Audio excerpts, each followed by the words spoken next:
Okay, welcome everybody here at the IBC 2018. Thanks for coming, so many people already, cool. My name is Glenn Frey, and I would like to show you the new features of R20. That's probably why you came, right? Okay.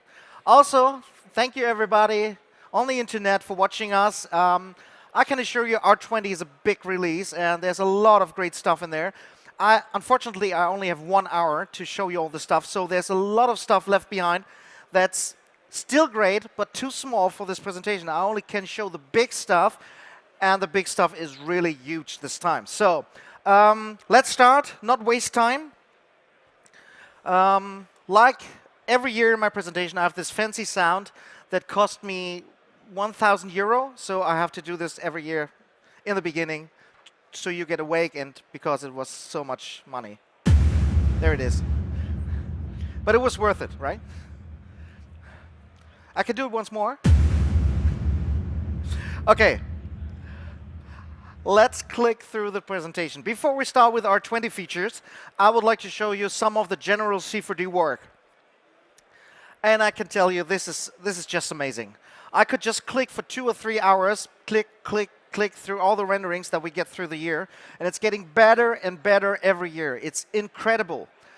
If you look at these renderings, and they're totally different. They have totally different approaches. So sometimes it's photorealistic, sometimes it's like it's painted, and so people are coming up with such great ideas, and from totally different industries: architecture, industrial design, and design of jewelry, for example, or just simple artwork of landscapes. And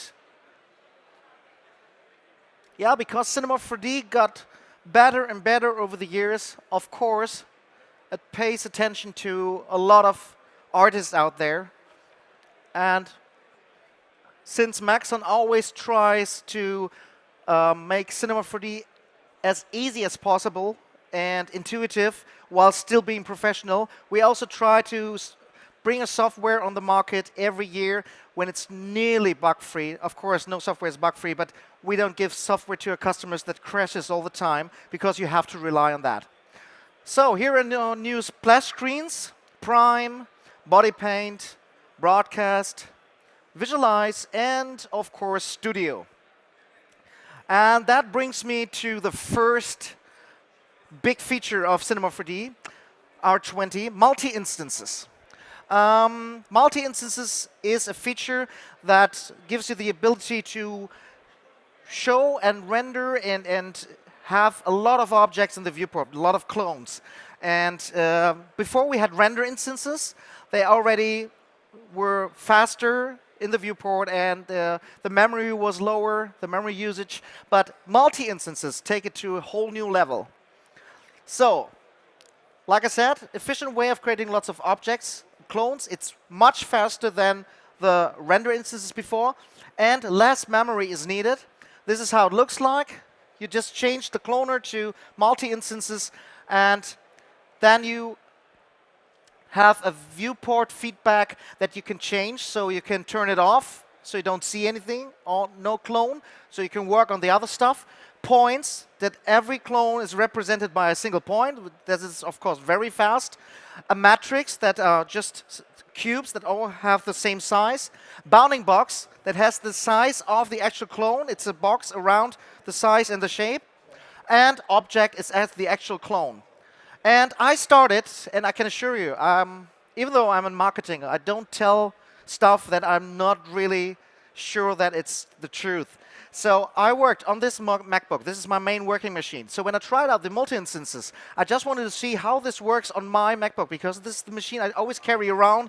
I'm presenting a lot. I'm on the road, so I have to work on this. No big workstation. So I loaded this model of a pen from TurboSquid, and I tried to put the count higher and higher.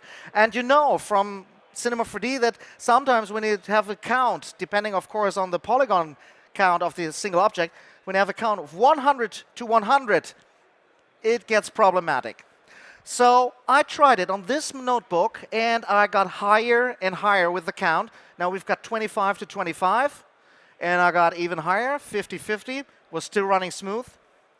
I got higher, 100 to 100. This is the breaking point. This is something I probably couldn't do with R19 and before. And now I wanted to push it even further. 200 to 200. And then I just typed in 500 to 500. These are 1 million pencils. And it was still working on this notebook with a graphics card that is not something big. So I was really impressed what you can do now with the multi-instances. And here are some of the results I did in the end. And if you look at this, this doesn't even look like pencils anymore. It's really incredible. You can do great art with that and play around. Also, some scenes I prepared. The School of Fish. Impossible with R19 or before. And here, there's a lot of crabs in this picture. Yeah, and it was so much fun to do this.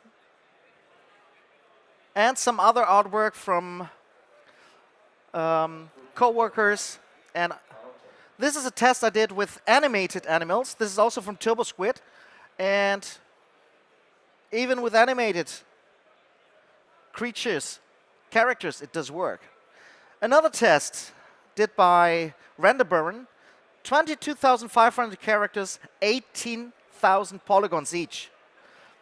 That's 405 million polygons rendered on a notebook, on this one. And here, with animated characters, multi-instances help as well. So really cool. And here is an animation from Simon Russell, one of our beta testers, with a lot of objects.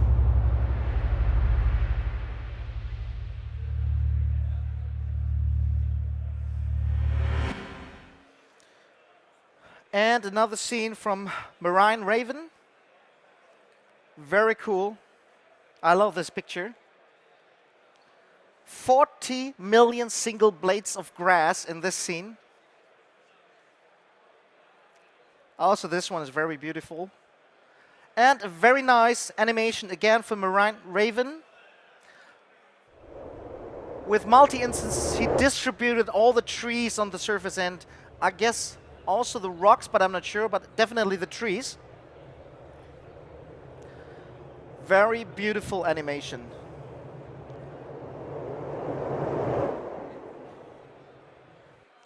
Yeah, and that's the thing. Multi-instances, there's nothing more to say because it's just an option. You just change it to multi-instances, use the clones, and that's it. And nothing to tell about it. Nothing to learn. It's just a click.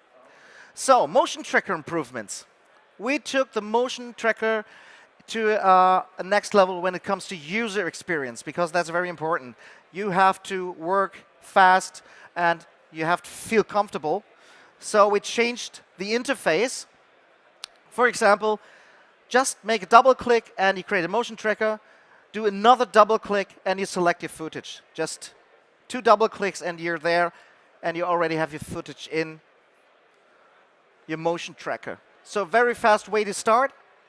And then we also have this motion tracker track view, which is bigger now. New 2D track list for better overview and workflow and manual tracking. This is the screenshot over there. And magnified track view window, so you can see every single track better. It's bigger now.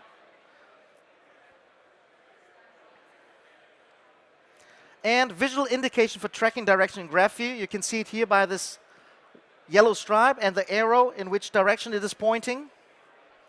And we've got pattern snapping. That's also very cool. You can see there's a track. And Cinema 4D tries to track it, and then it loses the spot because it's behind the tree.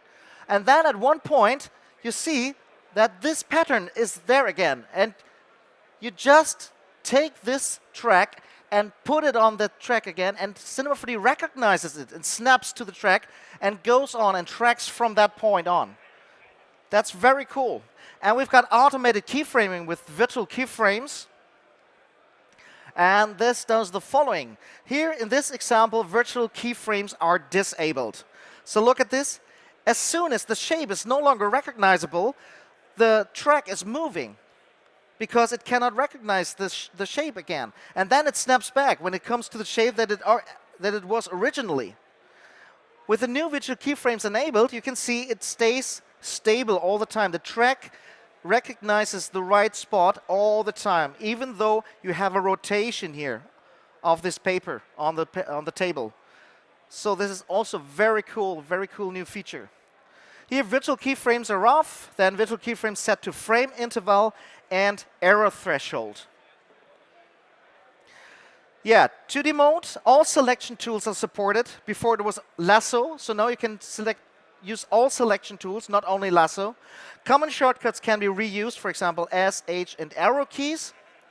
And 2D mode replaces 3D view commands. Multi-select and edit mask points. So the mask tool has been improved. It's way easier now to mask something out. And here is an example from my colleague Orestes.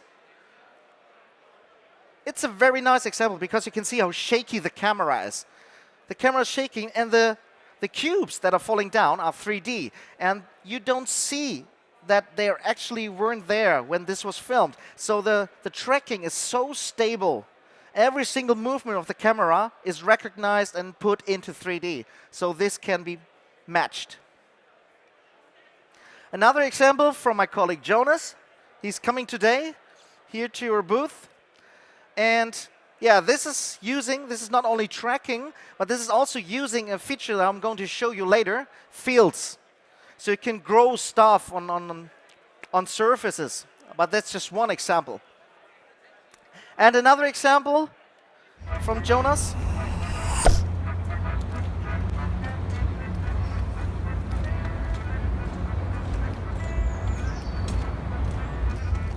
And the making of.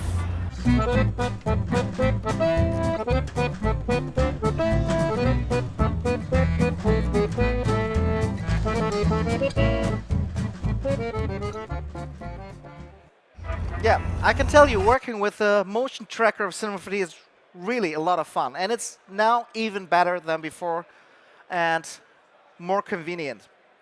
Pro render enhancements. Yeah, the Pro render finally got a few missing options that are necessary for working, and they're finally in there. One of them, a smaller thing but still cool, is out-of-core texture streaming. Its Pro render is a GPU renderer, so the whole scene, the geometry and the textures have to be in the RAM of the graphic card. But if the graphic card's RAM is full, you cannot render the scene. With the new version of Pro Render in R20, the textures don't need to be in the graphics card. They can be on your hard drive, and only the geometry has to fit into the RAM, which is very cool. Then, motion blur. Finally, in Cinema 4D, this is linear motion blur. Linear motion blur can do most of the motion blur stuff, but not when it comes to deformation, like characters or a deformer that you've used. Then you have to use subframe motion blur, like in this case. Also, a very nice example from our competition from Günther Nikodem, this T-Rex. He modeled it entirely in Cinema 4D, sculpted it, and also fields, which I'm going to show you later, were used for the hair on the back. It's such an impressive animation, yeah. We were very happy that he did this for us. Subsurface scattering is now in Cinema 4D, also very cool. Yeah, you know subsurface scattering probably from the standard renderer, from physical renderer, or from any other rendering, render software, Octane, Redshift, whatever. And this is the typical effect. Like light is going into an object, it scatters and it goes back out, and then you see the red is the blood in the ear. That's the typical subsurface scattering example. Another example I created, again with a nice model from TurboSquid, without. This shows exactly what subsurface scattering is. And you have that now in Pro Render. Some other examples. And multipasses. This is very important for working with compositing afterwards. Multipasses are now in Pro Render. So this is the final image. But of course, when you render, you want to have every pass in a single layer. And that's what you can do now. Direct illumination, indirect illumination, luminance, environment, world coordinate, texture coordinate, geometry normal, shading normal, object ID, material ID, depth, object group ID.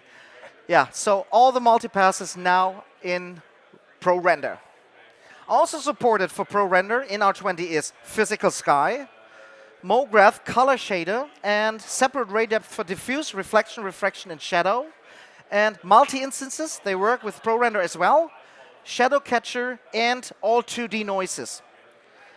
And here are some artworks that have been done. This is Yan Ge from China. He's doing incredible stuff. And I have to think he never gets to sleep because he's actually a school teacher. And when we come up with new stuff, he just, in 1 week, he produces one rendering after another. I don't know when he finds time. Look at this rendering here. When does he find time to model all this stuff? I mean, you have to be in school and teach. On weekend, do you have a family? Do you have a life? It's incredible. This is really a great artist, unbelievable. Node-based materials. This is actually the question I got the most when I'm on trade shows, when I'm meeting customers. They always, for years, ask me, when do you have the node system? And I was like, yeah, I'm sorry, I cannot tell. And even though if I know we're working on this, I couldn't tell you. So finally, R20 has a node-based material system. It is for now for standard and physical renderer. Of course, there will be an SDK, so other applications can benefit from this and use this. And ProRender works in a way, but everything will be baked. So the materials will be baked. You can use it, but it will be baked. Of course, we're working on it. But standard and physical and the node-based material system is really powerful. It's already finished. And for the people that don't know what nodes are, they are very small code assets that can be wired up in a graphical interface. One node has a function, another node has a function, output, input, and you have a wire in between. And this is how you work from left to right. And the advantage for people that never work with nodes can be shown in after this here, and in a graphical explanation. This is one node. You see, there's the name. Then you've got the preview, so you can see what's actually happening there. Input ports on the left. You've got the output ports on the right.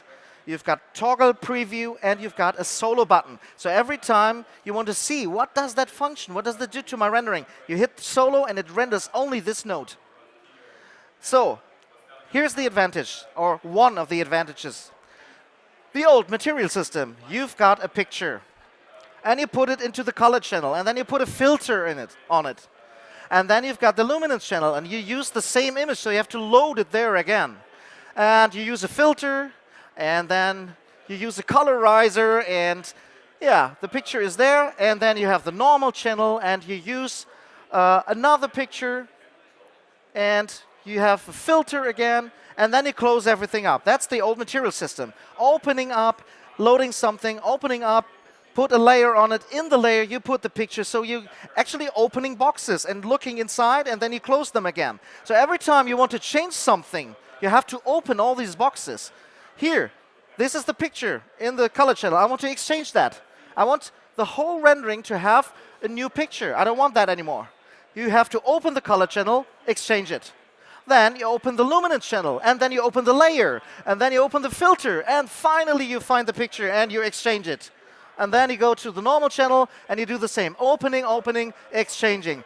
If you have a lot of channels, you have to do this like hundreds of times. That's the advantage of the node-based material system. Because this is tedious, and this is the way to go. You have one picture, you wire it up. Through the filter, normalizer, normal channel. You do the same for the luminance. You do the same for the color channel. And now if I want another picture, I just drag and drop it here, and I exchange it, and it's exchanged for all at once. And that's the main advantage of nodes. Like this.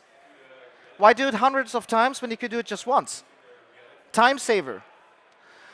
The node workflow.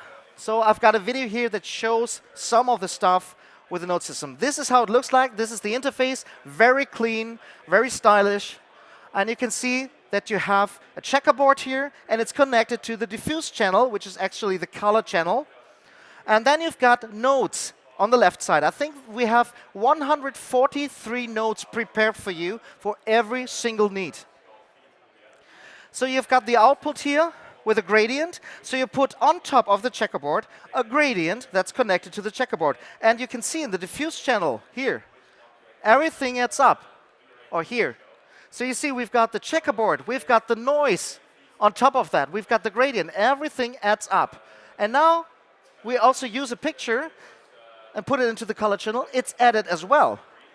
And now if you want to put something in between, you don't have to go around and click here and delete the wire. You just choose a new node, and then you move your mouse on that wire, and it automatically adds the step node in between. So very convenient to work.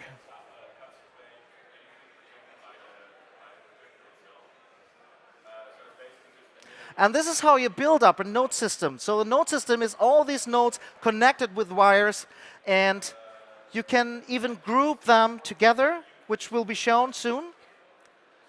So you have a better overview. So for example, you've got a setup that you're already happy with, but you want some nodes to be outside, so you still can work on them, or still want some outputs that you can change. Then you just take some of these and group them together, and they are stored in one node, so you have a better overview. You can see we've got a search function. Everything gets grayed out. That's not having the name that you just typed. And you can make the text or the inputs and outputs invisible. And here's what is said. You just select a group of nodes, and then you say group nodes, and they are all packed together. And suddenly the interface is clean again. Because this is finished, you don't need to work on this anymore. And suddenly you've got a very clean interface, so you can work with the other stuff. So this is a node system that creates this pop art shader. And if you click on the arrow, you go into that group and can edit, of course, everything again. And here you have the output on the right side and the input on the left side. And now you can put any input here. And here is the great stuff. All the inputs you put here are later in the material, when you see the material in Cinema 4D. And now, when you make it the main node, then you double-click this material, and it doesn't open the node system, but just the inputs. So you can put inputs in there, like, I want to exchange a picture. I want to change the size of the noise. All these inputs can be put outside. So when you double-click the material, you will only see these inputs that you put there for somebody that doesn't want to work with nodes. So you're a node guy, you build the node system, and then you give him just the inputs that he needs, because he wants to change the noise size, he wants to exchange a picture, he wants to add a checkerboard, whatever. So it's very convenient, because it looks like the old material system. You have your ports, and you just add and stuff, and you don't have to look into the nodes. That's very cool for people working with nodes and people that don't like to work with nodes. They just download an asset, and they just use it. User data. Here is where you can create stuff like this. Threshold, for example. So this is the user data interface, where you can change everything to your needs. If you want to build a setup for somebody that has nothing to do with nodes, you just give him all the options he wants. A slider, percentage, anything you want. So you build him a user interface. So like I said, when he double-clicks it, he only sees the percentage. He can change the parameter of the percentage. He can exchange stuff, but he doesn't have to look in the node system. And you can build this for this guy or girl. It's very cool. Here's a group, and you can save assets. That's very cool. And the assets will be in your asset library that you have in the node system. So how can I update an asset? You can see I put a lot of inputs here. And then I go to Save New Version. And that's very cool, because what you get is a version tag, 1.1. The first version that you build is always 1.0. And every time you save a new version, it will save it as 1.1, 1.2, 1.3. And you can load it afterwards. So you can switch between these asset versions. So if you go to asset version, you can see if somebody built different versions for you yet that you can try out. 1.1, 1.0, and you just switch between them and have different setups. Very cool. How can I share my assets? Very easy. You export it, for example, with latest version, so you have only the latest version of the asset, or you can save it with all versions, so all the assets with 1.1, 1.2 are in there, and it's a zip file. You just give a zip file to somebody else, he opens it, and he can use it in Cinema 4D. That's how you share assets. And you don't have to touch nodes unless you want to. Because we also have this setup, like I said, double-click the material, and this is what you see. Even though there's a big node setup underneath, this is just what you see. So you can change the colors or the threshold or whatever, and you don't have to look into the node system. And after this small animation, you can see put a gradient in there. We also did something because we know people are sometimes afraid to use nodes. What do we do with our old customers that say, oh, no, I like the old material system, I want to stay with that? That's the new Uber material. We created a node setup. And if you look into this is really a huge node setup that mimics the old material system. So for people that want to stay with the old material system, they just click on new Uber material, create this, and then they have their old channels like they're used to with older versions. For all the people that are afraid of nodes. Even though I can encourage you, try nodes, it's way more powerful. The new Uber material has some differences like diffuse, no color channel anymore. In any other 3D program, the diffuse channel is the color channel, so there's no color channel anymore. These are small things that you have to learn, but still, it's the old material system for you underneath. We've got some material presets like car paint, ceramic, concrete. These are setups that mimic these surfaces, and you can try them out, look into the node system, and learn from that to see how this is built up so you can build your own setups. This is an example of a car paint with flakes. So you've got the base, where you can change the color, and roughness, flakes, so you've got these particles underneath, under the gloss, and the glossy strength, so very convenient to work with. You don't have to look into the nodes. And here are some examples for node setups. For example, this pop art shader exchanged the picture, and you have the same pop art shader, but with a different image. A wireframe shader made by nodes. Tape cassette shader, everybody needs that, of course, everyday work. Now, I just wanted to show you because it's possible. Stuff like that, that looks like a painting. Wouldn't be possible with the old material system. With nodes, you can do that. This sketch is a node setup. This great rendering with node materials. Again, Yang Ge, the Chinese guy. Again, hundreds of objects. How does he do it? And this goes way beyond what I understand. I mean, I'm not dumb, but this is from Robert Hitzer, and you won't believe that this is only a cube. This is not modeled. These are not modeled rooms with a node setup. He created a virtual 3D space that looks like you're looking into rooms, but it's actually only this, just with nodes. Don't ask me how this works. I have no idea. But he did it. I saw him. So this is without the facade, and this is with. And this shows you how powerful nodes are when you can do stuff like this that look like 3D, even though it's not. Yeah, CAD import. This is really important. Anybody of you working with CAD data files? Probably on the internet also, because this is a new importer, and it's so helping so much, and it's saving you so much time. We support formats like STEP, IGES, JT, CATIA V5, and SolidWorks. And this is the workflow. For example, we loaded a STEP file here. And this is the import, general options, optional, modifications, and we also have a tessellation for the import. And depending on the size and the amount of objects, it could take some minutes to load the file. And here is the final result. And what you see on the right side is also, this is very new, instances. So if you have a screw in the cat file, and the screw is the very same, but it's the thousands of times, then in the old times you had to load the cat file, and you have to collect all these screws and put them in one folder. This is so much work. Now, Cinema 4D knows, oh, this screw is there hundreds or thousands of times. I just import one screw and put an instance and clone that one. So you only have one screw to handle, and the rest are instances. This is so cool. Here is the cat import, and you can change some of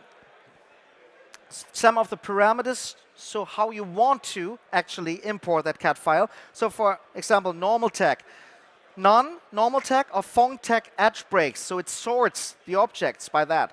Display colors, no display colors, the original that were in the cat file, or random, and so on.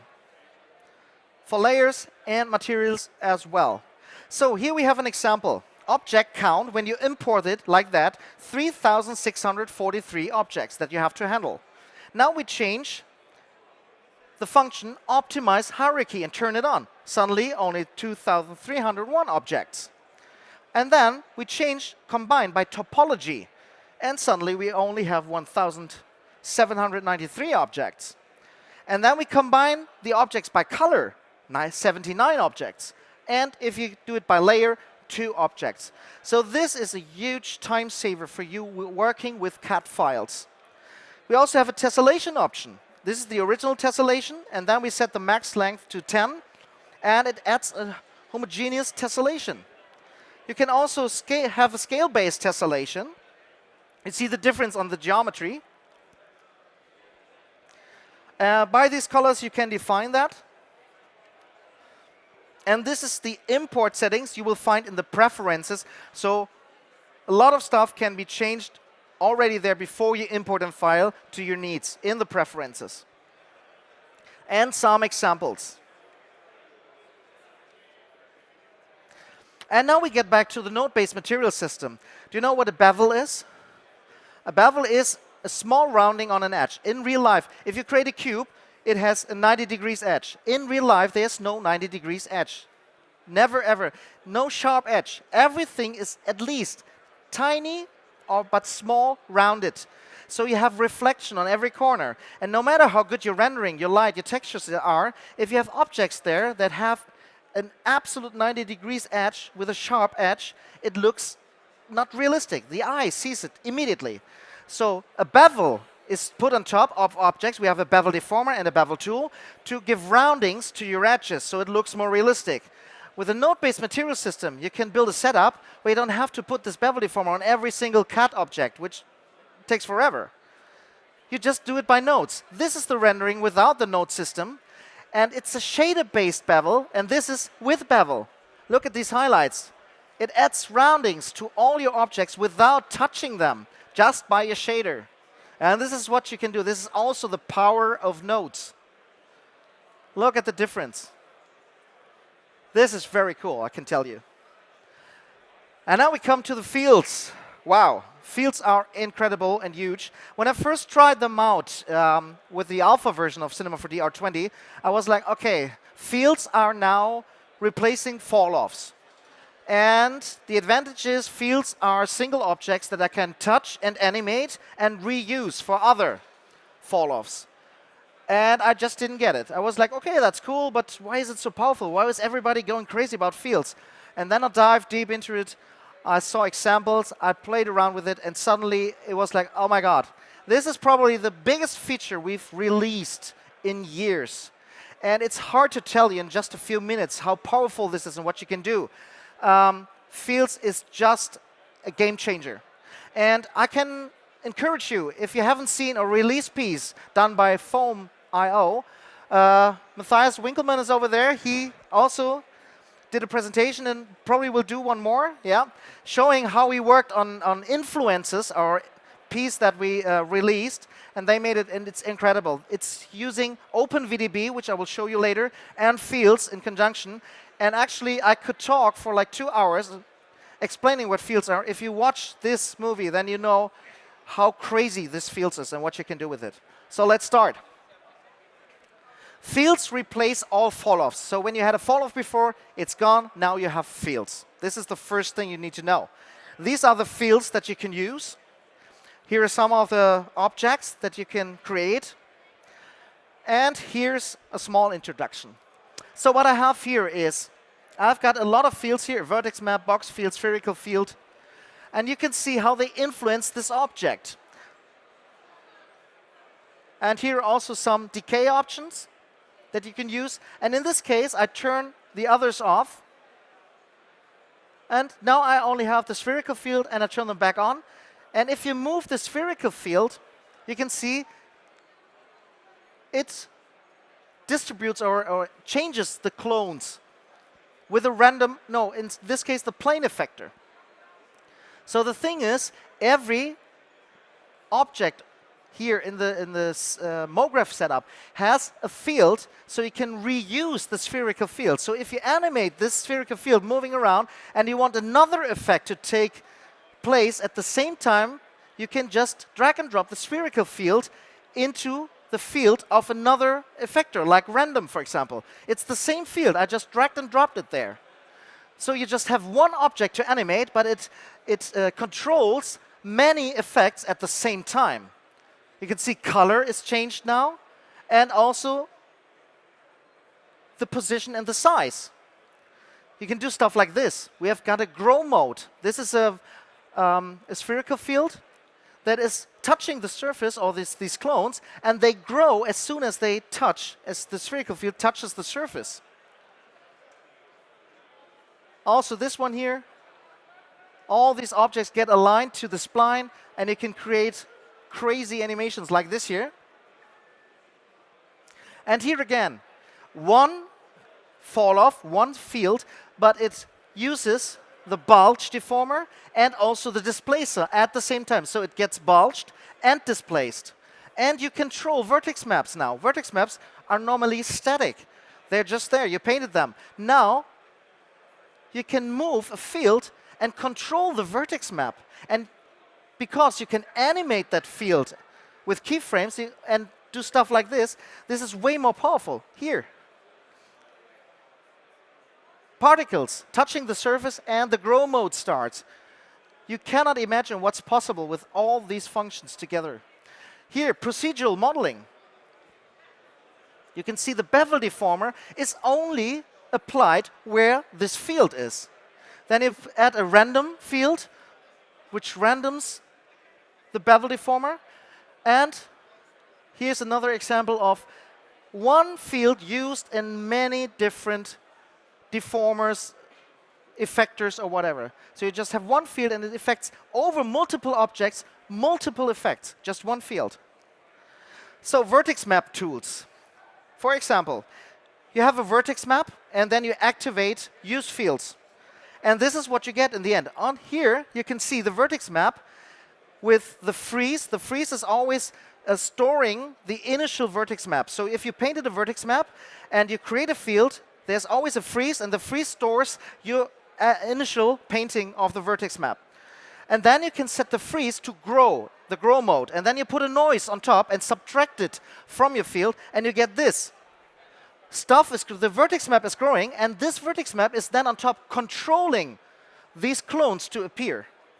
And you get crazy, cool-looking effects like this. Now I animated the noise as well. So the noise is moving and growing, and you get an effect like this. It grows and it goes away because the noise is going away because it's moving.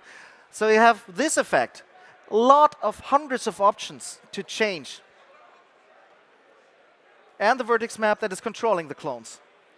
Another effect that you can do with fields. Another effect, a wet map. The water goes away, and you can see it looks like the sand is still wet and the water is sinking in. Also done with fields. Another effect, again, done with fields.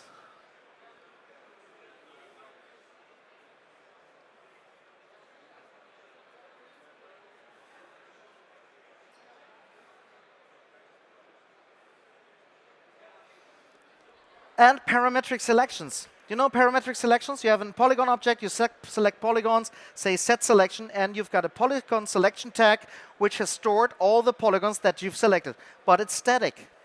Here, you can now control with a field the parametric selection. So the selection is always where you put the field. And if you assign a material to this polygon selection, the material, of course, also moves. Here, procedural modeling again. Bevel deformer does this to the whole object. Now you use a field, a random field, so you have clean parts. And you can also use a box field, for example, to define which part should be beveled and which part should be not. This is beveled, this is spared, this is beveled, because the field is only at these positions. Edge selection controlled by the linear field.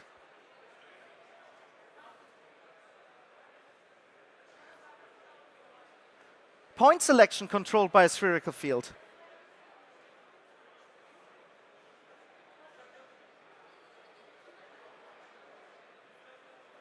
This is so powerful, and you really have to try it out.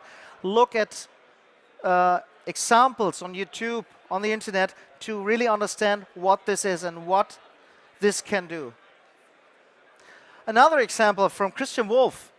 This is OpenVDB, the aliens, and the rest, the growing stuff, is fields again.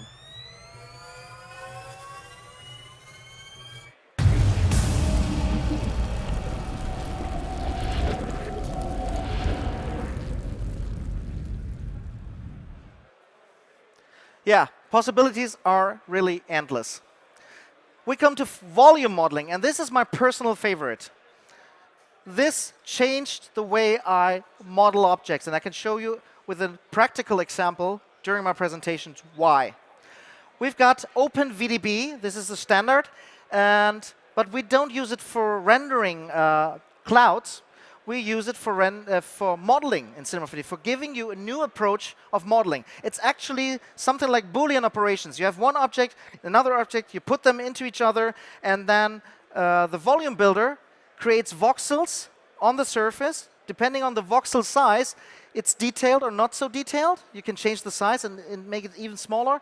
And then the volume mesher puts a mesh around it. So you can subtract one object from the other. You can combine objects. You can just show the intersection part, and like with Boolean operations, actually, but way more powerful. So look at this. The input objects, and that's the crazy thing, the volume builder eats everything. Splines, primitives, polygon objects, a cloner, hair, everything you can throw at it, and it's working. That's so cool.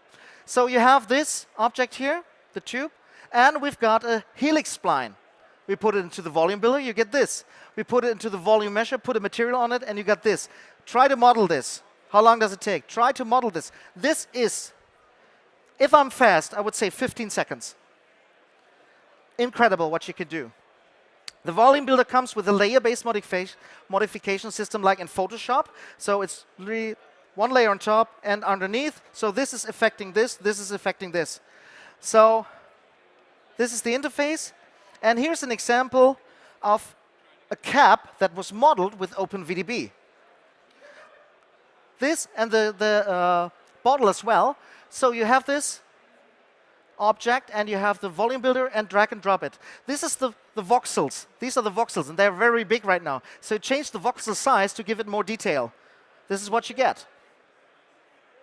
And then you can add objects more and more, and you can subtract them. Now we set it to intersect, so you only see the intersection part. And now we're trying to add objects, subtract them, put another object in, subtract it, put another object, add it to the whole thing. And that's how you model, by just adding objects, moving them, changing the size, and the volume builder just puts a surface around it. Here for the seams of the plastic, seams on the side, we use a spline. And you can imagine, modeling this with the traditional tools would take forever. With Volume Builder, it's so cool and so much fun and so easy to put objects together and have the result here. So import and export of VDB files, .vdb files, of course, is possible. And here it comes. Fields and volumes work together. Look at this. This is fields and volumes. So you use a noise and put this noise field, into the volume builder, and you get the results like this. Try to model this. You create crazy shapes, stone shapes, and whatever you can imagine with what you can do with noises. Some other examples of OpenVDB. And here, the great thing is, I told you, it eats everything. Splines, primitives, polygons, hair, everything. It stays procedural until the very end. These models can always be modified at any time. The shape, how the shape of these lines are, where they are going, where they are set. You can change everything in the end because it's procedural. It stays procedural. Great example of OpenVDB. You can see how all parts look like they're cast, like it's iron cast. Animations like this.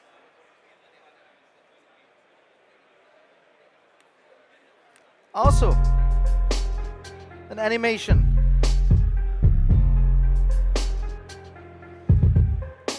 I use these characters. I've just put spheres together, put them in the volume builder, and then I loaded an animation from Mixamo for characters, and I let them dance. And every time they touch each other, they're melting together.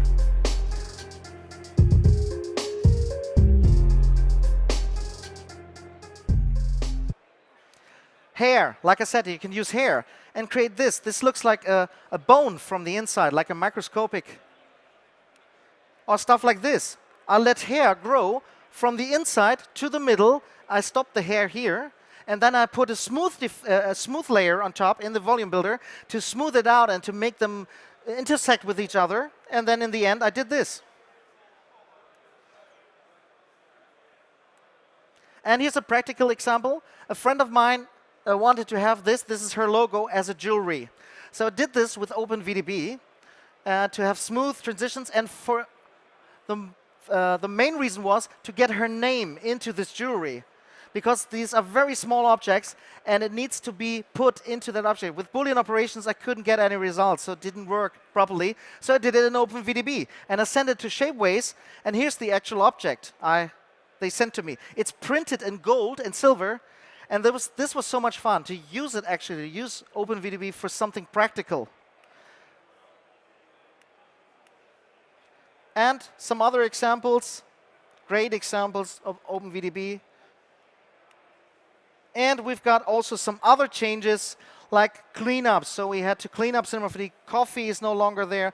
You cannot load Cinema 4D versions before R12, but if you have older files, just open R19, load them, save them again. You can open them in R20 as well. Some changes here, and also some great features that cannot show you. It's 10 to 12. I have to stop now. But you can look up the whole feature list on a web page, and there's probably a lot more that you like and where you think, oh, this is my feature. This is what I'm going to use a lot. Like this new gradient. The gradient is totally rewritten, and it's working. The working with it is so convenient now. You can select gradients. You can move them. The Alembic has changes. You can reshape the animation. So you can see the car comes in very fast, and then it slows down, and then it goes back fast. So you can reshape Alembic animations in Cinema 4D with the spline gadget. A new console, and we're working on a new modeling core. So a lot of objects made it into the new modeling core. Nothing that you notice when you're working, but we're open now and tell people that we're working underneath on a very new, great modeling core. And with every release, stuff goes from the old Cinema 4D into the new core, even though you don't notice yet. But in the end, we will have a very fast, cool, modern, and way better usable modeling core where we can produce and create functions way faster because it's a modern kernel and it's rewritten from scratch. The old modeling core is very old, so this is happening in the background for you. So in the future, we will have a even faster Cinema 4D for your convenience and for your working needs. 150 new assets in the content browser, save as default scene to command, and so on. I don't go through this right now. If you want to look it up, go to our webpage, like I said. So, yeah, I would like to say thank you for coming and watching. And if you haven't tried Cinema 4D yet, also the people on the internet, if you haven't tried Cinema 4D, try our demo version, play around with fields and OpenVDB, and the nodes. Try to learn it, I can assure you. Once you get the hang of it, you will see how powerful this is, and that this will save you so much time. So thanks for coming, thanks for watching, thanks for not falling asleep, and have a great day on the IBC. See you later.